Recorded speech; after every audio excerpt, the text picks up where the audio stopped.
okhulumayo uBongiwe Mhlongo, well known as Uzama from Zamisizwe Resource Center in Verulam eMhlasini.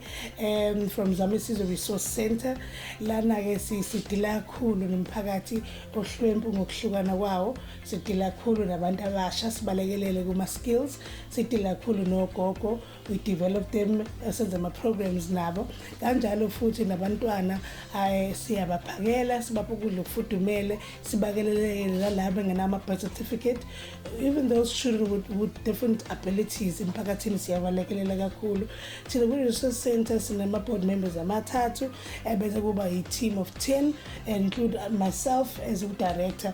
Sikakhulu ke la reach out emphakathini, also doing women empowerment, sibalekelela omama with different abilities, NPOs siyabasiza kakhulu. Sifisa ukubonga uMasipala weTheku ngokusipha grant enhle kangaka, sikwazile ukuthenga amabhena, sakwazi ukuthenga ama-N, ama-project, ama-microwave, sinezihlalo zethu, masiphaka abantwana befike bezongena bezohlala, nanokuthi salungisa nane-hall yethu, sine-hall entsha safaka uthayela phezulu ngaleyo mali. Siyabonga kakhulu kuMasipala weTheku ngokusilekelela kakhulu, wenza umehluko omkhulu emphakathini wethu. Ngiyabonga kakhulu.